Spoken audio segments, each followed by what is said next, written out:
Sorry about that. I don't know. I don't know if that was us or what was going on. But I don't know. Maybe everyone's getting on the live situation right now because it's 5 o'clock or 6 o'clock or yeah, whatever time it is. could be a popular time for it. But all right. So we'll get started then. I guess we'll give Yeah. everybody a minute to get back in. But so I just want to thank everybody for joining, especially those who picked up the tasting kits. We're gonna have a lot of fun tasting around. If you haven't, but you still want to pick up tasting kits to taste through everything we talked about, please DM Natasha's gin room, and we can set that up for you in the next few days. My name is Mike. I'm the National Brand Coordinator for Ginworld, and then I bartend here at Natasha's Gin Room.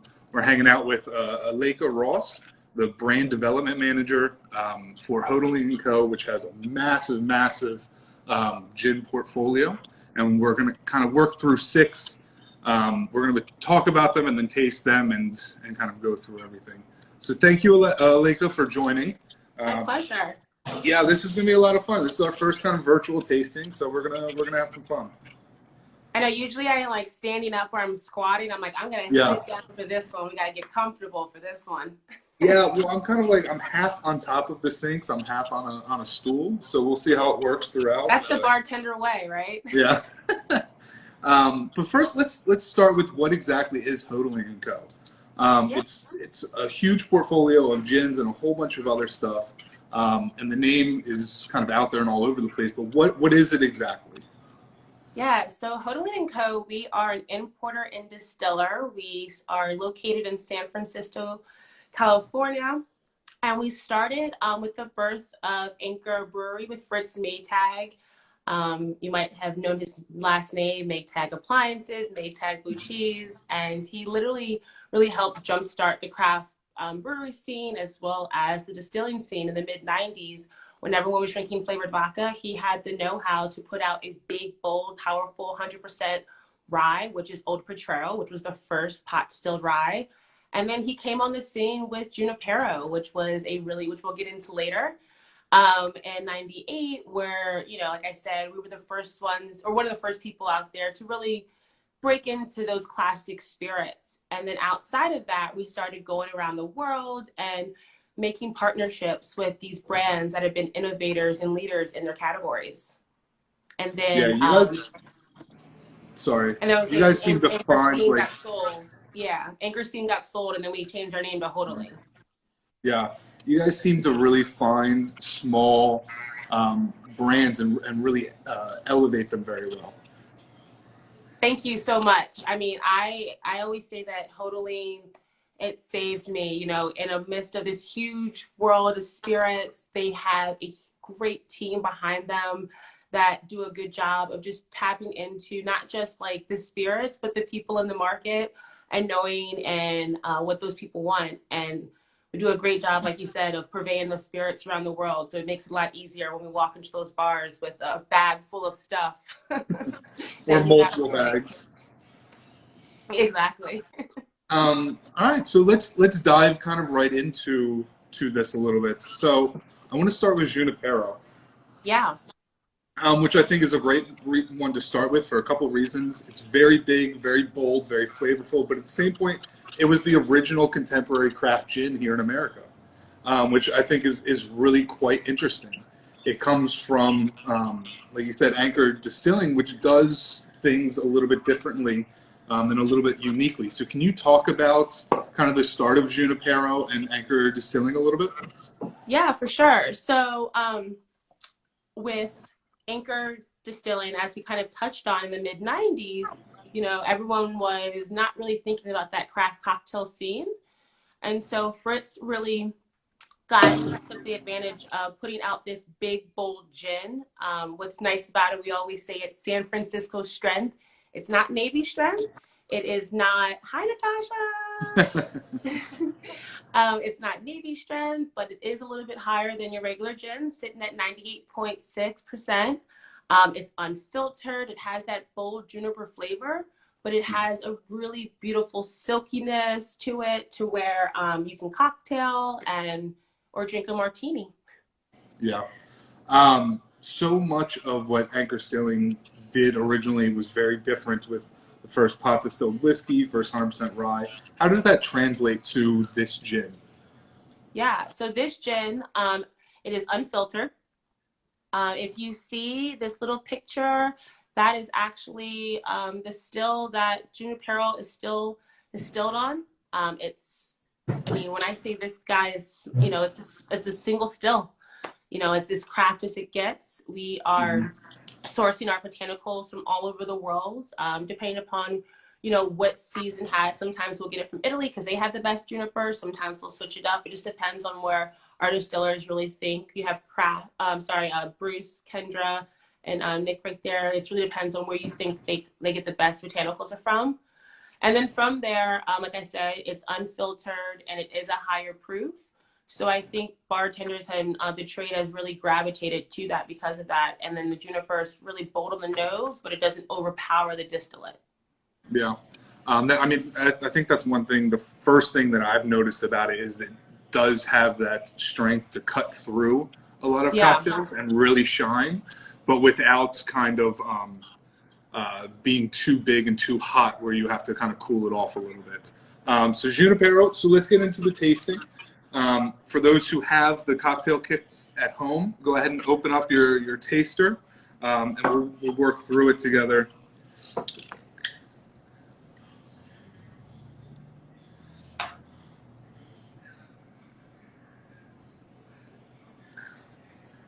Really soft for something that's 49%, which is quite incredible.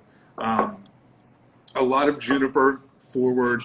For me, a lot of like soft lemon notes on the mid palate. And what I love about this gin is when you're expecting to kind of get that kickback, what's that? You have those other botanicals kind of sing in to they help play out. And like I said, I think that being that high proof and that unfilteredness helps with that. Yeah.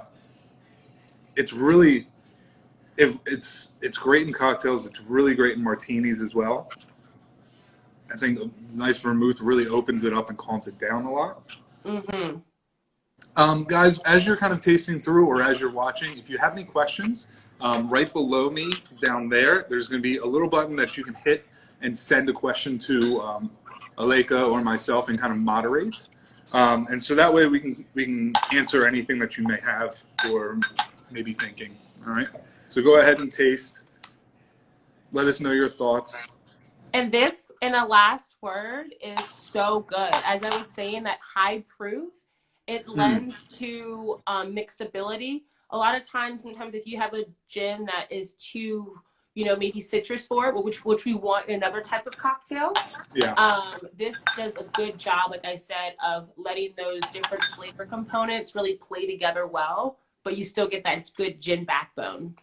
Yeah, you can really see, and it's really interesting being kind of that first original contemporary gin, how you can see where it still has a lot of that juniper, but it deviated a little bit into like that kind of new American contemporary and created that kind of category, being unique. And I love it. I mean, when I go in the market, people always say to me like, oh, this tastes like something, I'm familiar with. And I'm like, I say thank you, because that means that people have really, it's an honor that people have taken our flavor and wanted to achieve that. Yeah, it's really beautiful. Our friend, our homegirl in California says it goes good. Our friend Monica, and a Sicilian Junipero Spritz. Yeah. Oh, all right. We'll have to try that. It's summertime now, so it works. Right? All right. Thanks for that. So let's, I want to move into the number 3. Yeah. And this one, I think this number 3 is probably the one that got me into the Hotaling kind of portfolio before I started deep diving. Do you mean this number 3? Or do that you number mean 3 originally? Yeah. This number 3. See, it's such a sexy new bottle. It's such a sexy new bottle. It's so gorgeous.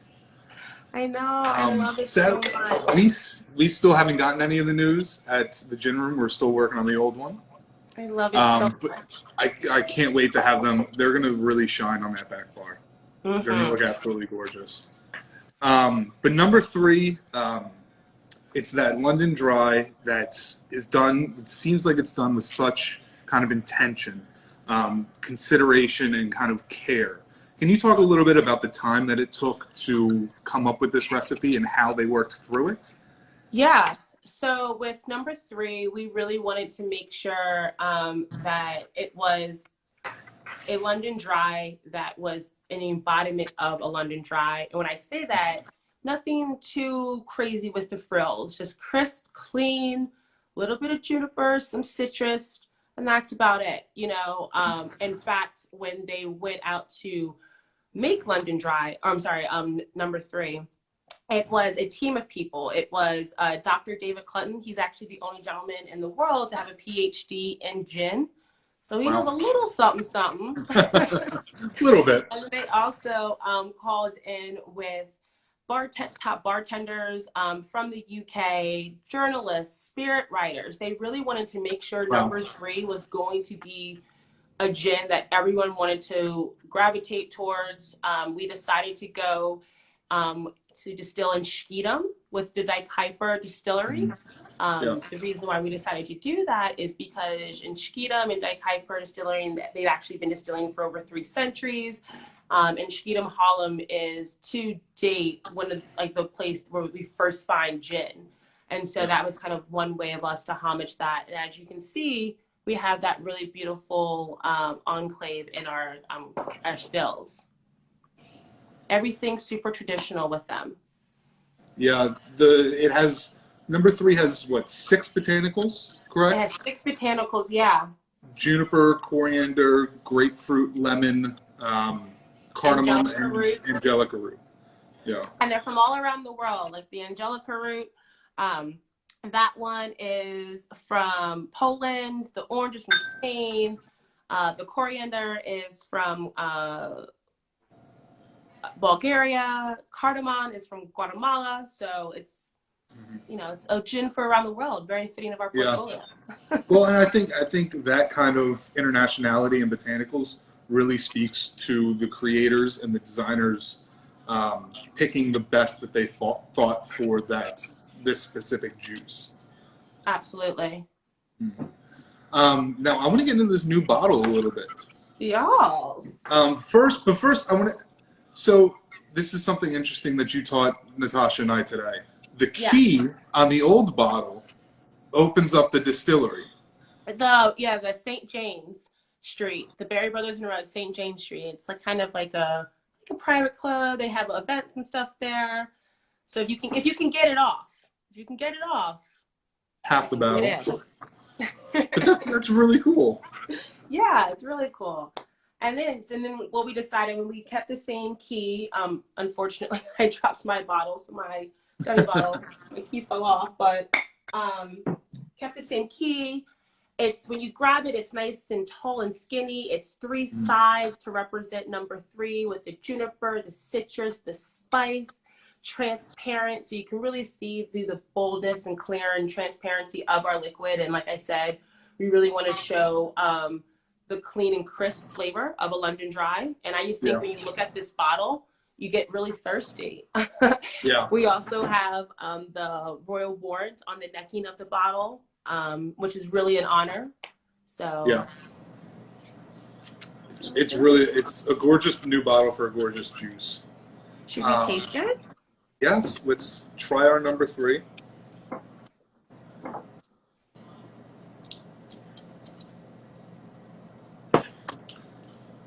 Oh. It's so clean on the nose. So I always taste twice. I always love to taste it once, right? Just to kind of get my palate woken up. Hey, what's going on? And then I like just to kind of taste it again as kind of like my taste.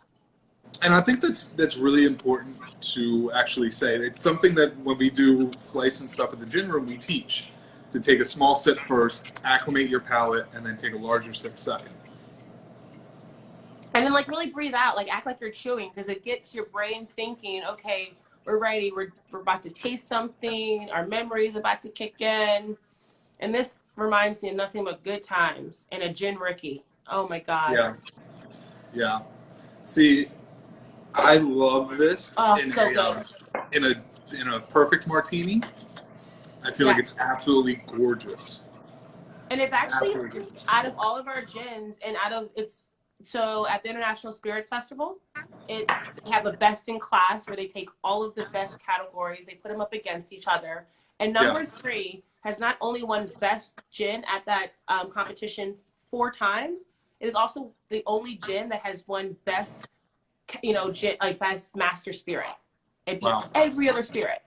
It's So incredible. yeah, it took them 730 days and 12 attempts to make this. So job well done, guys. Well worth the time put in, that's for Well sure. worth the time. I love that one. Yeah. Now, I did find something interesting. You said it's created in Schiedam by Miriam Hendricks currently, who's a fantastic, fantastic distiller. But what I thought fascinating was kind of the still being encased in brick, and the fact that the botanicals are macerated and steeped overnight for 16 hours before distillation, which Yes. is really quite cool.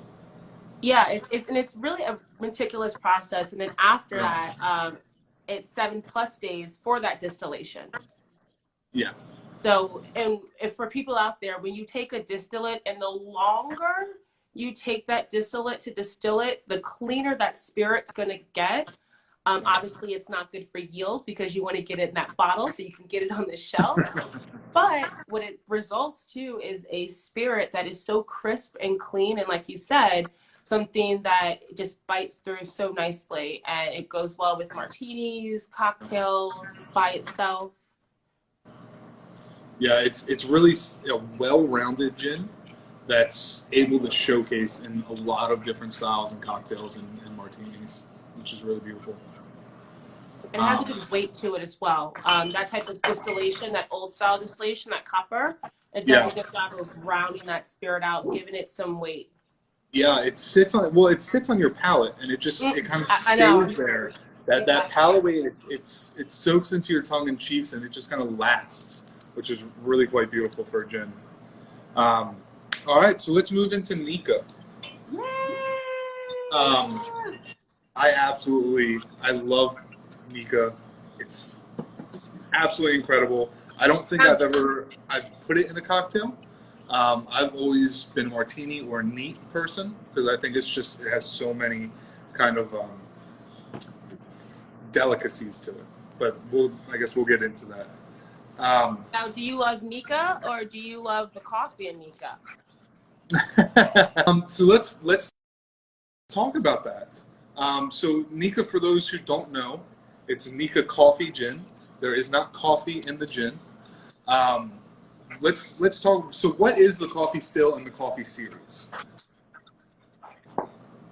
Yeah. So, Nikka just joined. Hi, Nikka. So the coffee still is named after the inventor of the still, Iniesta Coffey. So if you actually ever grab a bottle of Nikka, any of the coffee series, if you turn the bottle around, you'll see the picture of that still, as well as right here. So as you see, it's a continuous column still. And once again, just as we hit on before with that long distillation, this continuous column still, it has a very long distillation. There's a lot of plates. So every time that that steam is hitting up, it takes longer. It's purifying that liquid. And so what results is you don't have to put it through another process 2, 3, 4, 5, 10 times. What you get out of a 2 times run is a really nice, beautiful gin or vodka, but it has some good weight to it as well. Yeah. And there's a ton of esters, and there's a ton of like palate weight and just softness that comes through because of that still. And I think it was very smart and very important to put it on the label and kind of make people understand that this is what's happening, this is why. Absolutely. Absolutely. Yeah. And with Nikka, so when we talk about the coffee series, like you said, we have the coffee gin, and then the vodka is our 95% corn, 5% malted barley. So that's going to be the base of our gin. And then it gets real crazy after that and fun. So do you want, let's talk about the botanical build a little bit, and then we can get into the distillation and blending. it's a really, I think it's a unique kind of botanical build, especially when it comes to Japanese botanicals. So yuzu, I'm gonna butcher these absolute sayings. I'm gonna kill him. So Nikka, I'm terribly sorry. No, listen, Um, you got it. You got this. Kabosu, Amamatsu, Okay. apple, Boom. Sancho pepper, and she square. She swear. Yep. She swear.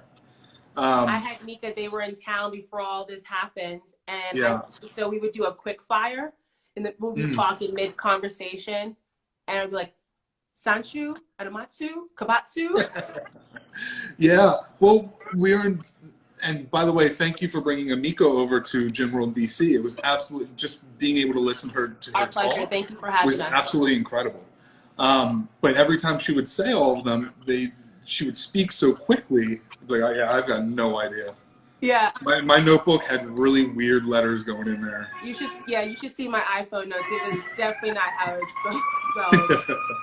But yeah, so with those Japanese citrus, so it lends to the beautiful characteristics. And so you have, so Sanchu pepper, you might think, shishito pepper. So this is actually a pepper that is really nice and citrusy. We also have different types of lemons, a hybrid of lemons and limes, a hybrid of like a grapefruit and a lemon or a lime.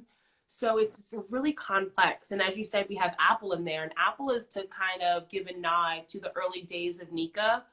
So before we had our whiskey was selling flying out the doors, we were selling apple juice and apple brandy while those were aging. So that is a beautiful nod to Mazataka in the beginning of our days with Nikka. Yeah. And a fun fact is we actually didn't even put out our clear spirits until after our whiskeys. Once again, a lot of people put those clear spirits out. But we wanted to show the art of blending.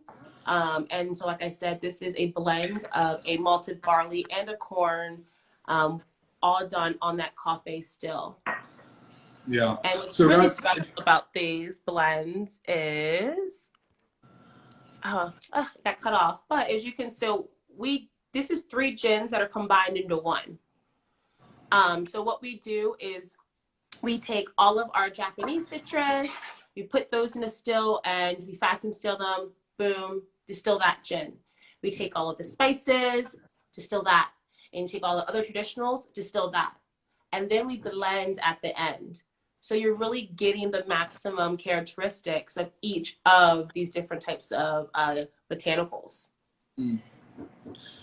So guys, if you have one of the tasting kits, go ahead, open it up and taste it. I think the 3-part distillation, the blending of everything, really helps create a softness.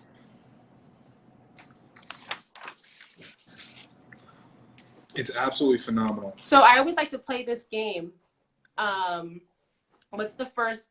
What do you first pop up? Do you get apple? Do you get citrus? Do you get pepper? Oh, I 100% get apple. Right.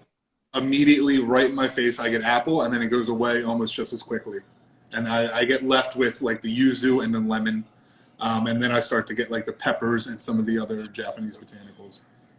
Oh. There's such like a viscosity to it.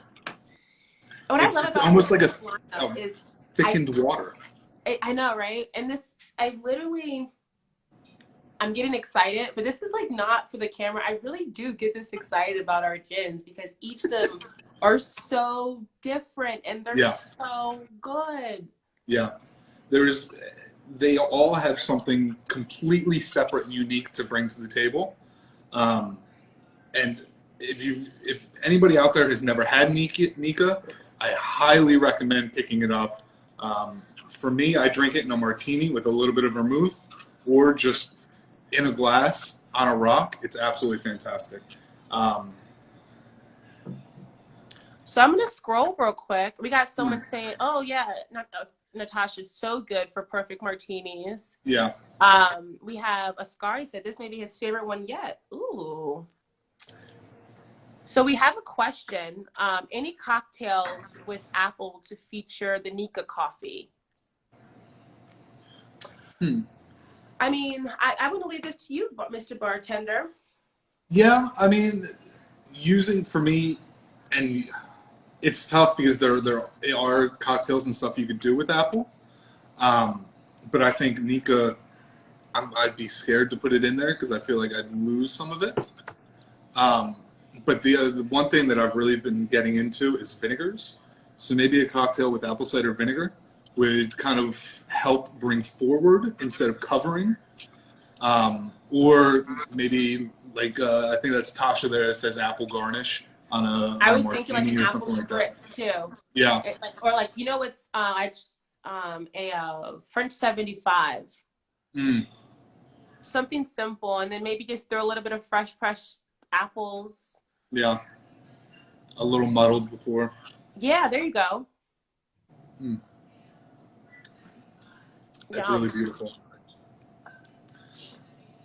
All right. Do we have any more questions about Nikka number 3 or Junipero before we move on? No? Okay. So we're going to move on to Dingle. This I tasted today, and I tasted it a long time ago. I tasted it today, and after one sip, I was like, you know what? It's going to be probably my new sipper from now on for So at good, least a right? little while because it's so unique. Dingle, it's from Kerry, Ireland. It was 2012. It was created, correct? Yes, And then 2012. congratulations to Dingle, 2019 World's Best Gin winner, correct?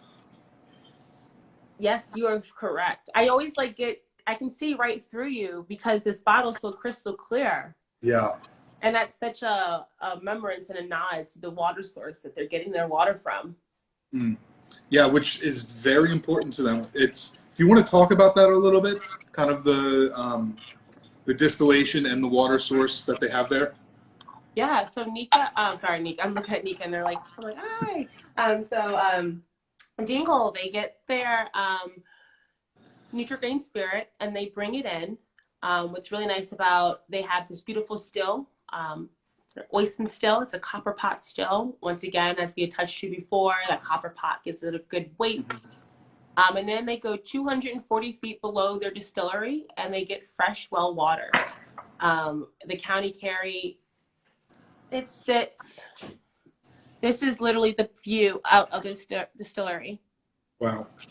And they get some, I mean, just beautiful, fresh water source there, untouched.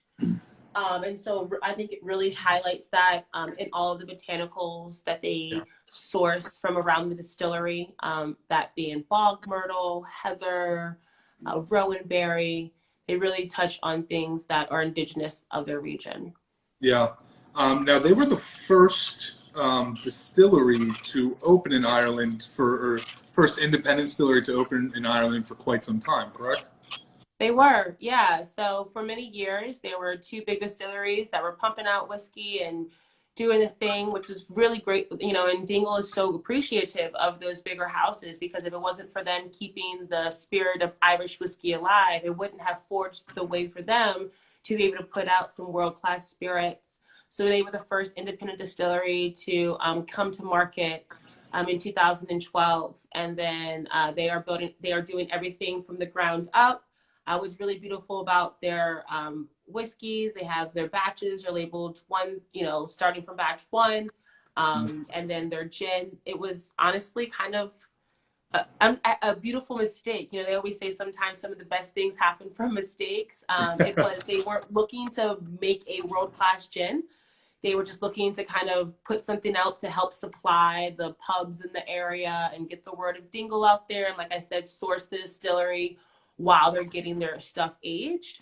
Yeah. But then next thing you know, they have an award-winning gin on their hands. Yeah. Very, very well deserved award winning. So let's taste. And a lot of people I know don't necessarily know what rowan berry or bog myrtle are. Yeah. If you don't, bog myrtle is a type of essentially grass that grows in marshlands. And so for me, I pick up a lot of that. I grew up in marshlands in southern New Jersey. And so I pick up a lot of that kind of on that back nose.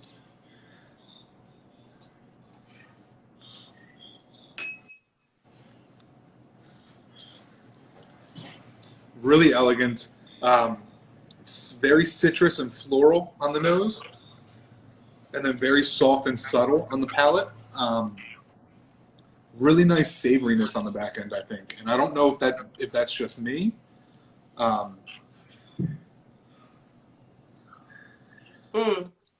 It's what I love about this is at first you think it's kind of like Junipero essentially on the nose. You're like, well, that's going to be a lot of Junipero. I don't know. Yeah. I don't know. I don't like gin. And then you say to yourself, wait, I love gin. After you taste this, it's so crisp, so clean. Yeah. The nose is very large, beautiful, but very large. And then you get it on the palate, and it's really soft and subtle.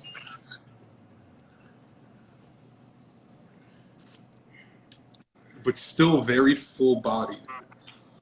Lots and lots of flavor throughout the tasting experience, and it just kind of lingers. And I think that's the thing. What I get so kind of, I get frustrated. I get so annoyed about what people don't realize is, putting it through that copper pot, it does something to that gin. It gives it a weight, it gives it a body. Making it just running it one more time. So if you think that you can just get some Nutri-Grain spirit and just throw some botanicals in it and got yourself a good gin, unfortunately, it's not that easy. No, there's a lot of gins that try that just don't work well. But this is quite beautiful, and it's still, it's a little bit lowered proof, I think, right? 42.5, I believe, is what I have here, if I'm not mistaken.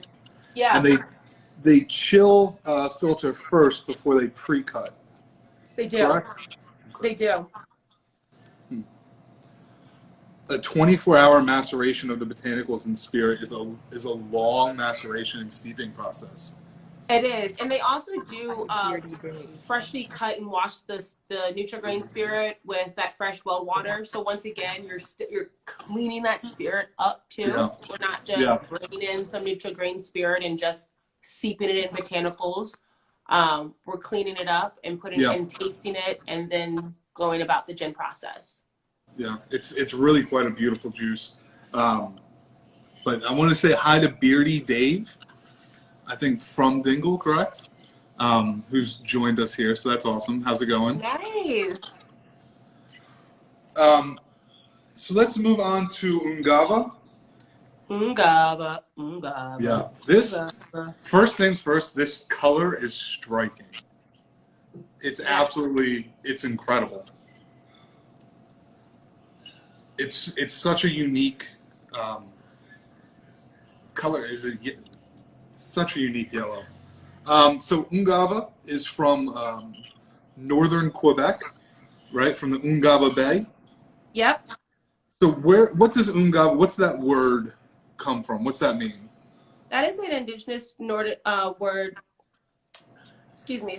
of Canada, from the Nordic region, and it's just a representation of that area of Ungava where the spirit is made. Okay. It's 100% botanicals native to the land around Ungava.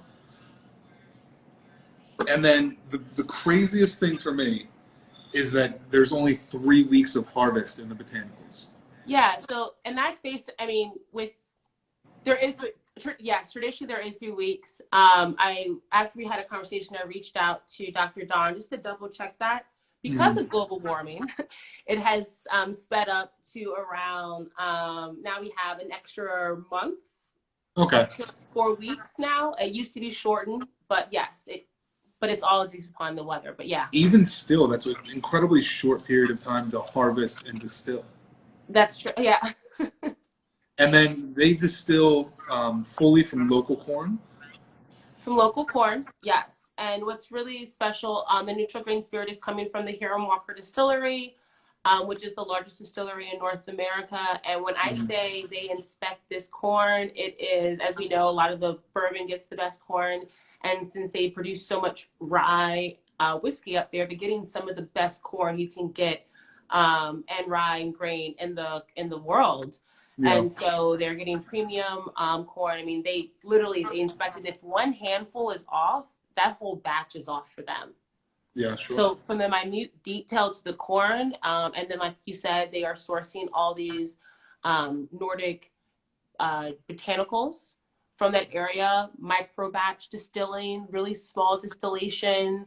So I think with this, as opposed to having like a French winter wheat or like we do in number three, this corn does a good job of giving it some silkiness and some Mm. good backbone to play with those other different botanicals you would find up in the Nordic. For instance, like you have the Arctic blend that's like an Inuit tea. It's very similar to like a quinine flavor, like a pine tree. Okay. You have your cloudberry, your rowanberry. I'm sorry, I'm thinking of dingle. Your cloudberry, your I have all my botanicals mixed up now.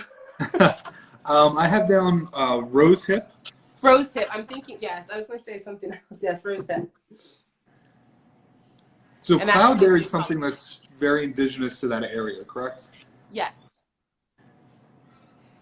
All of the botanicals are all of them, and I mean that was intentional. Yeah.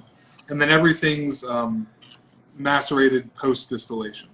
Post distillation. It's really soft, really subtle. I think I somebody know. called it delicate, which is a fantastic word for it. And I love this because you get those delicate flavors like this. I get a lot of citrus too. The juniper that we're getting is Nordic juniper. That tends to be more citrus forward. And so I'd like to play around with grapefruit and honey and things like that. Yeah, that makes, yeah.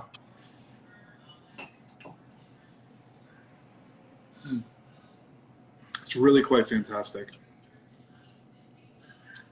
So let's move into the Luxardo sour cherry. Yes.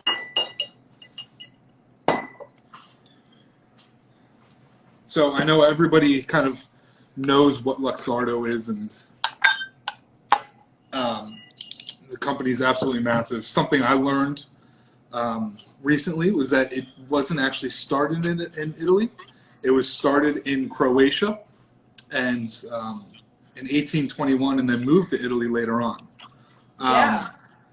But can you talk a little bit about kind of the history of the sour cherry and how it is the original 1800 recipe and all of that? Yeah. So to touch on your point, like you said, we were originally in that northern region of like Zara, Croatia, northern Italy part. When World War II happened, our original distillery was bombed and we had to flee the country. And so we fled over to outside of Venice, a little bit outside of Padua. And then from there, we were able to save our recipe book as well as some tree samplings from the original maraschino tree, which is the heart of our maraschino, Marasca cherry, which is our maraschino liqueur. Our cherry, like everything, it's our backbone of what we do. So what we did is we take our London dry gin, which once again is a London dry gin that was the original recipe from Luxardo. All of our Luxardo products, the base distillate is going to be beet sugar. So what beet sugar does is it allows you to have a little bit higher alcohol content without being too conflicting, and it's really easy to distill and blend. And then we infuse our cherry syrup, and then you get this beautiful Luxardo sour cherry gin. Yeah, it's an important last note, and it's something I want to talk about a little bit more. I've seen so many people kind of compare this to, well, it's just a slow gin with cherries instead, but it's not. No. It's very different. It's very different in both flavor and the way it's made. Correct. So Luxardo uses a cherry syrup. Does not actually macerate and steep cherries in the juice. It's our cherry syrup, and but you have to think too. Our Luxardo cherry syrup, and our cherries just compressed.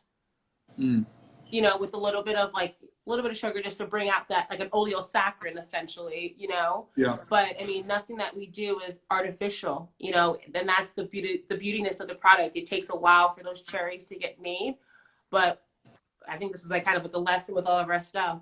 Once again, you know, it's just like the longer you take, the better the product it gets. And so, like I said, we have that London dry, like the Luxardo London dry, which will be coming to market later this year. And since we have that recipe, we have that base, we just infused our cherries with it. And so it lends it, like you said, it's not a slow gin. It definitely is a gin. So you can cocktail with it as you would your classic cocktails, like a cherry martinez, which is right on the back of the bottle. I love bringing this out during cherry blossom season and doing like cherry necronis, doing cherry fizzes, just like anything that you would do gin, do the sour cherry gin. And as opposed to a sweetness, I get more like a sour.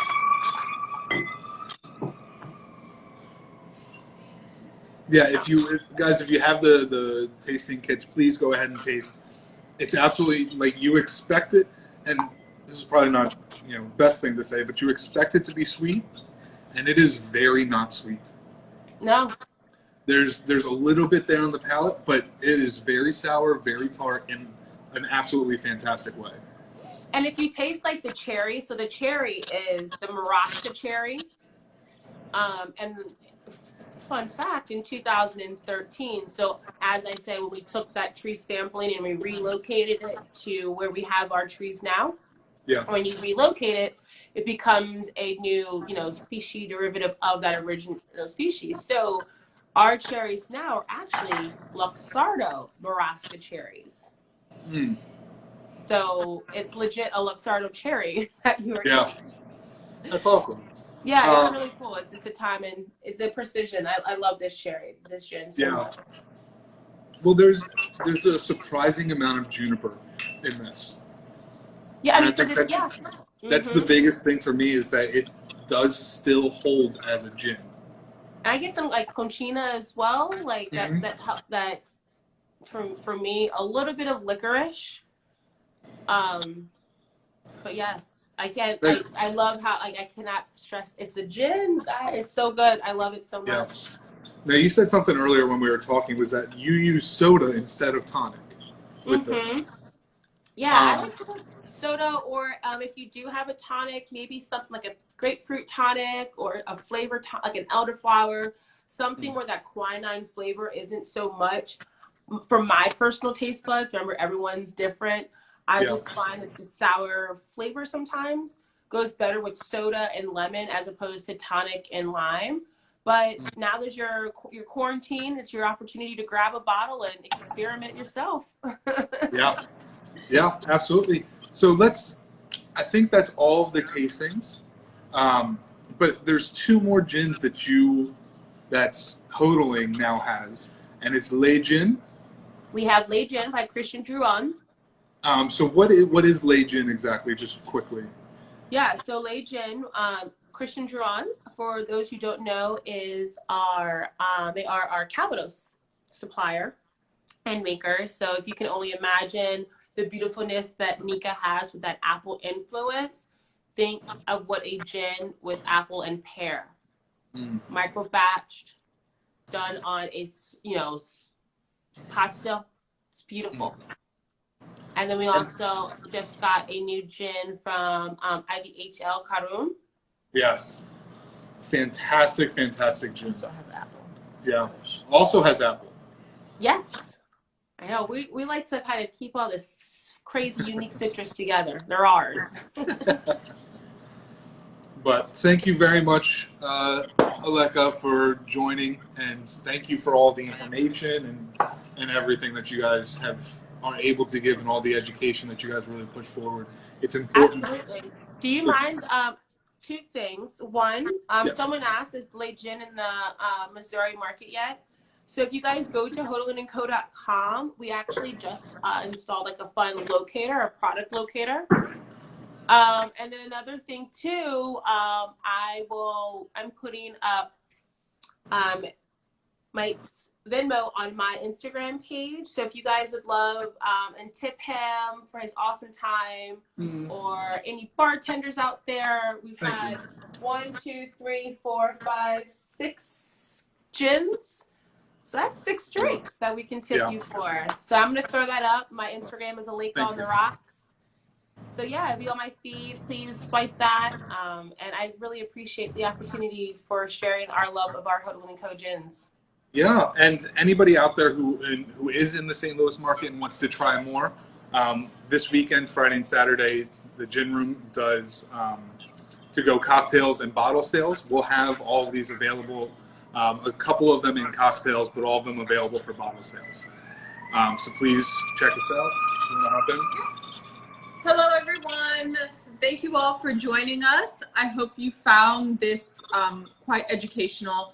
I know right now we have some limitations on, for one, being near each other, hugging each other, but we were trying to find a way to really connect and do the tastings that we do at the Gin Room and Ginworld gin festivals that we didn't get to host this year in a way that we can engage and work together within this. We were so thankful to Hotaling Co that this is all within one portfolio, which is absolutely amazing.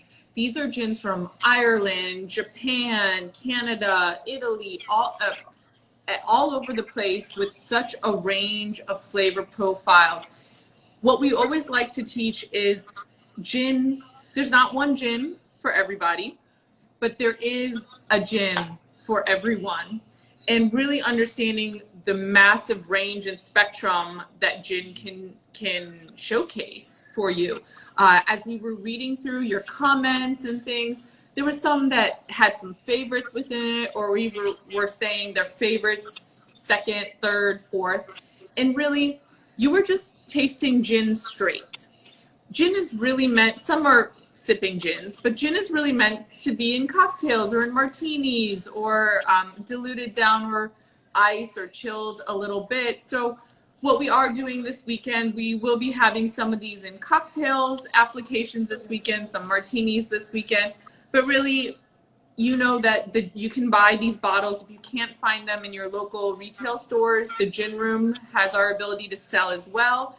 And as always, if you DM us or ask us, we'd be happy to give some recipes on how to use each of these individual gins best.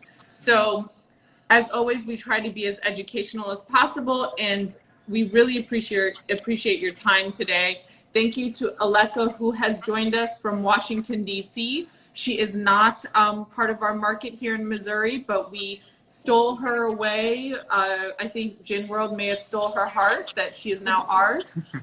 We do have a local representative who also helped make this possible, and that's Bobby. He is watching along and being massively supportive.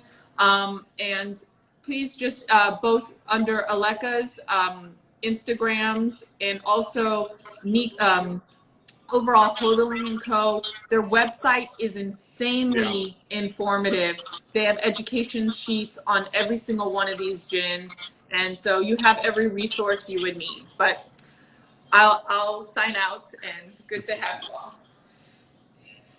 But yeah, so all right, Aleka, thank you so much. This was absolutely beautiful. Thank you guys for joining in and checking it out. And please, if you have any questions, DM us, DM Hotaling, and we'll work through it. Thanks, guys. Thank you so much. Bye. Bye.